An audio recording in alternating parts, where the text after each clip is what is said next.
మీరు ఎప్పుడైనా ఊహించారా మనం భూమిని వదిలి మరొక గ్రహం మీద జీవిస్తామని?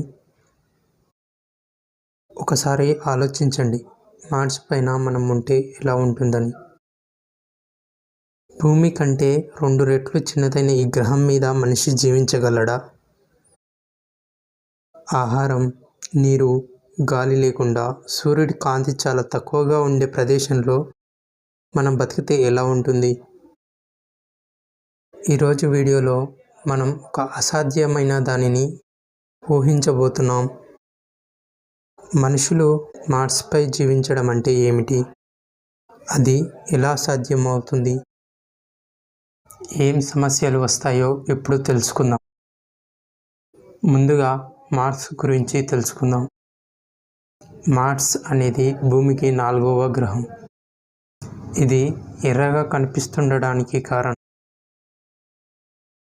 అక్కడ ఉన్న ఇనుము ఆక్సైడ్ ధూళి. భూమితో పోల్చితే మార్స్ మీద వాతావరణం విభిన్నంగా ఉంటుంది. అక్కడ వాతావరణ ఉష్ణోగ్రత 60 నుంచి 125 డిగ్రీల వరకు ఉంటుంది. ఆక్సిజన్ రేయి కళ్ళలో చేసినట్టే ఉంటుంది. అక్కడ 95% కార్బన్ డైఆక్సైడ్, ఆక్సిజన్ చాలా తక్కువగా ఉంటుంది. మట్టి మనకు పంటలు పండించడానికి పనికి రాదు. నీరు చాలా లోతుల్లో ఐసు రూపంలో ఉంటుంది. అయినా కూడా నాసా, స్పేస్ ఎక్స్ వంటి సంస్థలు మనుషులను మార్స్పైకి పంపాలని ఎందుకు చూస్తున్నాయో తెలుసా? ఇప్పటికే మార్స్ మీద క్యూరియాసిటీ లాంటి రోవర్స్ పనిచేస్తున్నాయి. రాబోయే 10 ఏళ్లలో మనిషి మార్స్పై జీవించే అవకాశం ఉంది. అక్కడ పరిస్థితుల్లో మనం బతకడానికి ఏం కావాలో ఇప్పుడు చూద్దాం. ప్రెషరైజ్డ్ హ్యాబిటాట్స్ అంటే ఎయిర్ డోములు కావాలి. ఇవి వెలుతురుని లోపలికి రానివ్వాలి, కానీ బయట కఠినమైన వాతావరణం మనను తాకకుండా ఉంటుంది. ఆక్సిజన్ తయారీ కోసం మాక్సీ అనే టెక్నాలజీ నాసా ఇప్పటికే తయారు చేసేసింది. ఫుడ్ కోసం మార్స్ మట్టిలో పెరగగలే స్పెషల్ ప్లాంట్స్ను తయారు చేయాలి. అలాగే హైడ్రోపోనిక్స్ అనే టెక్నిక్ చాలా బాగా ఉపయోగపడుతుంది. ఒకసారి మనం మార్స్పై సెటిల్ అయ్యాక జీవితం ఎలా ఉంటుందంటే, రోజుకు 24 గంటల 6 నిమిషాలు ఉంటుంది. అంటే భూమితో చాలా దగ్గరగా ఉంటుంది. ఋతువులు ఒక్కొక్కటి భూమి కంటే చాలా ఎక్కువగా ఉంటాయి. అయితే ఆకాశం ఎర్రగా కనిపిస్తుంది. సూర్యుడు చాలా చిన్నగా కనిపిస్తాడు. గ్రావిటేషనల్ ఫోర్స్ 62% తక్కువగా ఉంటుంది. అంటే భూమిపైన మీరు 100 కిలోలు ఉంటే అక్కడ కేవలం 38 కిలోలు మాత్రమే ఉంటారు. పిల్లలు ఒకవేళ అక్కడ పుడితే వారి యొక్క DNA భూమి కంటే చాలా భిన్నంగా ఉంటుంది. మానవ చరిత్రలో మార్స్ మొదటి అడుగు ఎవరు వేస్తారో చూడాలి. అయితే మనం మార్స్ పైన జీవించడానికి చాలా పెద్ద పెద్ద ఛాలెంజెస్ ఉన్నాయి. అందులో భూమిలా అట్మాస్ఫియర్ లేకపోవడం వల్ల రేడియేషన్ డైరెక్ట్ బాడీకి తగులుతుంది. రెండవది, డస్ట్ స్టోర్మ్స్ పెద్దగా కనబడకపోయినా కూడా ఈ ధూళి శ్వాసకి ఇబ్బంది కావచ్చు. ఎప్పటికప్పుడు ఆ వాతావరణంలో ఉండటం వల్ల, అలాగే మనం భూమికి దూరంగా ఉండటం వల్ల మనం ఒత్తిడికి లోనవుతాం. నాలుగవది, కమ్యూనికేషన్ డిలే అవుతుంది.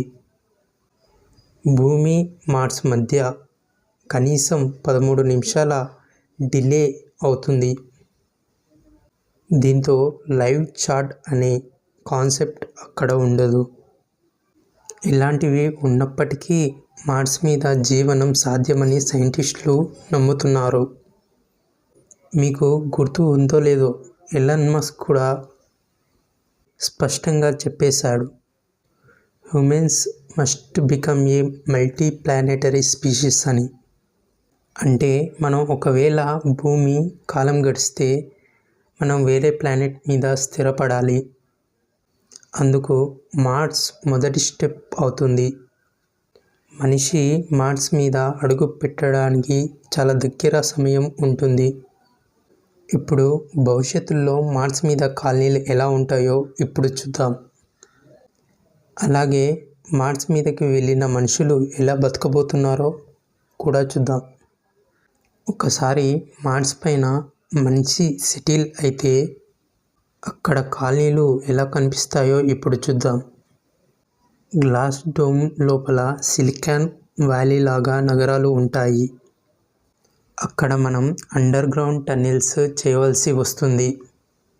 ఇవి రేడియేషన్ మరియు తుఫాన్ల నుంచి మనకు రక్షణ కల్పిస్తాయి. అలాగే సోలార్ పవర్ సిటీస్, విద్యుత్ కోసం మొత్తం సూర్యశక్తిని ఉపయోగించుకుంటాం. అలాగే ఎలాన్ మస్క్ యొక్క స్పేస్ ఎక్స్ మార్స్పై 1 మిలియన్ ప్రజలకు సిటీ తయారు చేయాలి అని ప్లాన్ చేస్తున్నారు. ఇప్పుడు మార్స్ మీదకు వెళ్ళినాక ఉద్యోగాలు ఎలా ఉంటాయో చూద్దాం. ఇందులో ఫస్ట్ ఇంజనీర్స్కి, బయోసైంటిస్ట్, ఫిజికల్ లేబరర్స్కి ఫస్ట్ ప్రయారిటీ ఇస్తారు. అలాగే పంటల కోసం అగ్రికల్చర్ ఎక్స్పర్ట్స్కి, అవుట్పోస్ట్ మేనేజర్స్కి ప్రియారిటీ ఇస్తారు. ఎకనామీ పరంగా చూస్తే మొదట బార్టర్ సిస్టమ్కి ప్రియారిటీ ఇస్తారు. అంటే వస్తువుల మార్పిడి. తర్వాత లోకల్ కరెన్సీ లేదా డిజిటల్ ఎకానమీ రావచ్చు. అయితే స్పేస్ ట్రాన్స్పోర్ట్ ఎవాల్వ్ అయితే 2 గ్రహాల మధ్య వస్తువులను సులభంగా జరుగుతుంది. ఇంటర్నెట్ నెమ్మదిగా అందుతుంది, కానీ లోకల్ సర్వర్స్ వల్ల ఇంటర్నల్ నెట్వర్క్ బాగుంటుంది. అయితే లో గ్రావిటీ వల్ల బోన్స్ వీక్ అయ్యి ఆరోగ్య సమస్యలు వస్తాయి. మానసిక ఒత్తిడి, డిప్రెషన్ కూడా ఎక్కువగా ఉంటుంది. కొత్త టెక్నాలజీ ద్వారా మానవ శరీరాన్ని మార్స్ వాతావరణానికి తగ్గట్టు చేసే ప్రయత్నాలు జరుగుతాయి. అయితే మార్స్లో పుట్టే పిల్లలకు స్పెషల్ జెనెటిక్ లక్షణాలు ఉండే అవకాశం ఉంటుంది. సైంటిస్టులు క్రిస్పర్ లాంటి టెక్నాలజీతో మార్స్పై బతకగల మార్పులు చేస్తున్నారు. మార్స్ అడాప్టెడ్ ఉమెన్స్ అనే కొత్త జాతి కూడా పుట్టే అవకాశం కూడా ఉంది. ఇది ఇప్పటి వరకు స్కైఫైలా ఉన్న భవిష్యత్తులో సాధ్యమే. ఇప్పుడు టెర్రాఫార్మింగ్ అంటే ఏంటో చూద్దాం. మార్స్ని భూమిలా మార్చడం. టెంపరేచర్ పెంచి వాయు శాతాన్ని మార్చుతారు. ఐస్ పుల్లలను కరిగించి నీరుగా తయారు చేస్తారు. మొక్కలు నాటడం ద్వారా ఆక్సిజన్ పర్సెంటేజ్ పెంచుతారు.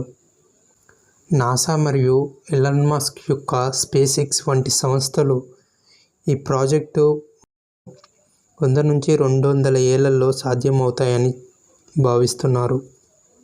మనిషి ఇప్పటి వరకు ఎన్నో అసాధ్యాలను సాధ్యం చేసి చూపించాడు. మార్స్పై జీవితం ఇప్పటికీ క్లిష్టమే అయినా భవిష్యత్తులో ఇది మనకు రెండో భూమి అయ్యే అవకాశం ఉంది. ఇలాంటి మరెన్నో ఇంట్రెస్టింగ్ విషయాలు మీకోసం తెస్తూనే ఉంటాం. ఒకవేళ మీకు వీడియో నచ్చితే లైక్ చేయండి. ఇంకా ఇలాంటి మరెన్నో చూడాలనుకుంటే మా ఛానల్ని సబ్స్క్రైబ్ చేసుకోండి. మీలో ఎవరైనా మార్స్ ట్రావెలర్ ఉంటే కామెంట్ చేయండి.